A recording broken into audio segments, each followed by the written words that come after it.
पक्षपात नहीं किया। आवास दिया तो सबको दिया, हिंदू हो, मुसलमान हो, पारसी हो, कोई भी हो। राशन दिया तो सबको दिया। लेकिन हाँ, यदि हम हिंदू हैं, हिंदू स्थानों का उद्धार करना भारतीय जनता पार्टी करेगी, गर्व से करेगी। और हमें गर्व भी है, हमारे स्थानों का जीर्णोद्धार हो रहा है, पुनरुद्धार हो रहा है। इसीलिए मैं मोदी जी का बार बार अभिनंदन करती हूँ। आखिरी सवाल मैम, आप भी पिछड़े समाज से ही आती हैं, लेकिन क्या जिस तरह से विपक्ष के नेता कह रहे हैं कि खासकर पिछड़े समाज और दलितों का इस सरकार में शोषण होता है, क्या आपको लगता है शोषण होता है पिछले समाज? जनता ने वोट देकर इनका शोषण। यहाँ भी अखिलेश कह रहे थे कि हम 10 की 10 सीटें जीतेंगे। 9 सीटों में 7 भारतीय जनता पार्टी जीती है। दुर्भाग्य इस देश का है, जहाँ ये जीतते हैं। अभी 14-24 में लोकसभा जीते तब ईवीएम खराब नहीं थी, उसी ईवीएम मशीन से चुनाव हुए थे। और अभी 9 सीटों में 7 भारतीय जनता पार्टी जीत गई, तो कहते हैं ईवीएम के द्वारा दुरुपयोग हुआ। तुरंत मिलना चाहिए, लेकिन सरकारों की दबे कुचले समाज के ऐतिहासिक क्षणों स्थानों की उन्हें सुध नहीं थी। मैं भारत के यशस्वी प्रधानमंत्री आदरणीय नरेंद्र भाई मोदी जी का, उत्तर प्रदेश के माननीय मुख्यमंत्री जी का हृदय की गहराइयों से स्वागत करती हूँ। ऐतिहासिक जगहों को पुनरुद्धार जो हमारे संविधान में निहित है, कि हमारे देश की जो आध्यात्मिक सामाजिक धरोहरें हैं उनका अक्षुण्ण रखना, उनका विकास करना।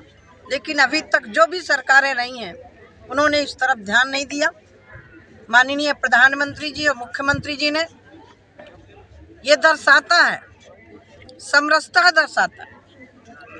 मर्यादा पुरुषोत्तम भगवान राम जब अयोध्या से निकले थे तो सबसे पहले यदि समरसता के रूप में उनके बाल्यकाल के पढ़ने वाले साथी निषाद राज से भेंट हुई थी।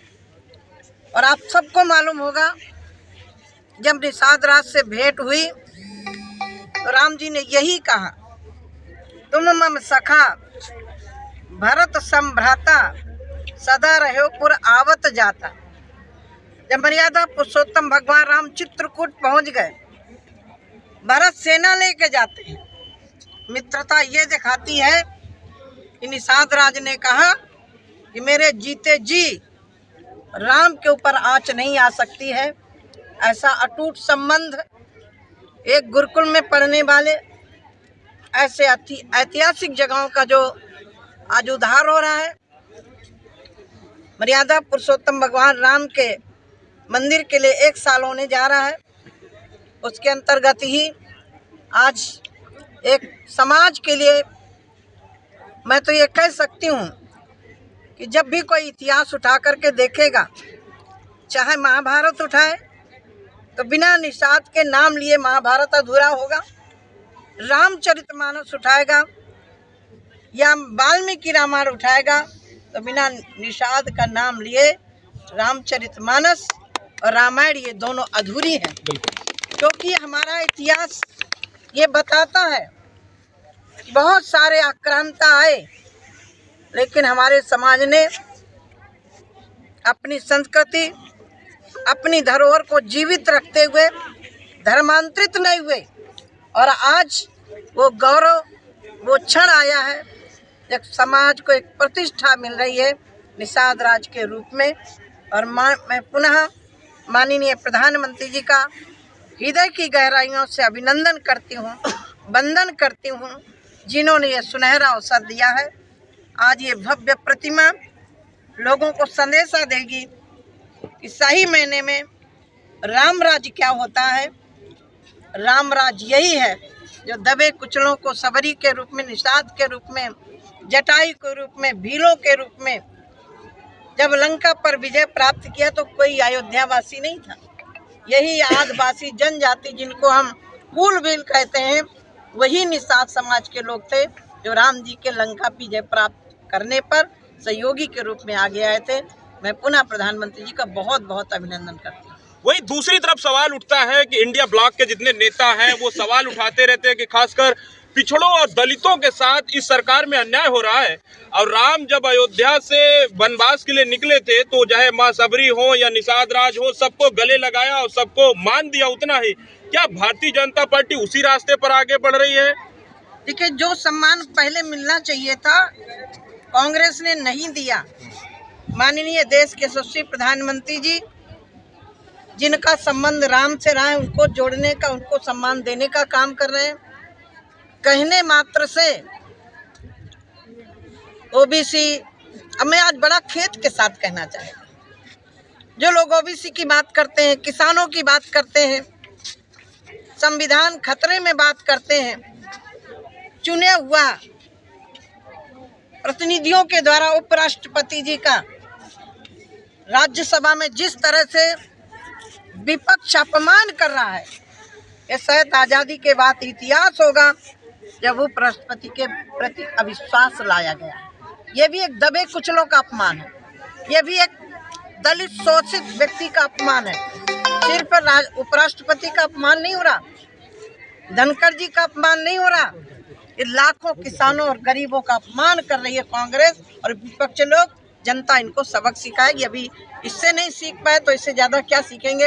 हरियाणा और महाराष्ट्र ने इनको सिखा दिया कि जनता किसके साथ है। एक सवाल और है मैम कि जिस तरह से भारतीय जनता पार्टी लगातार हिंदुत्व की बात करती है, उससे जुड़ी हुई स्मृतियों का, धरोहरों को सहेजने का प्रयास कर रही है। इस बार दिव्य कुंभ, महाकुंभ का भी नारा, स्लोगन चल रहा है, उस तरह तैयारियां भी प्रयागराज में देखी जा रही है। वहीं दूसरी तरफ विपक्ष की पार्टियां कह रही हैं कि इस तरह के एजेंडे को आगे बढ़ाकर भारतीय जनता पार्टी न केवल समाज में नफरत बढ़ाने का काम कर रही है, बल्कि अपनी इसी नाते राजनीतिक रोटियां सेकती है इस तरह के कार्यक्रम करके। नहीं, विपक्ष को रोका किसने था?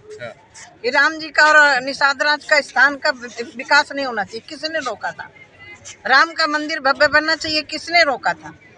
दिव्य और भव्य कुंभ होना चाहिए, किसने रोका था? मैं तो सन 82 से कुंभ में आ रही हूँ।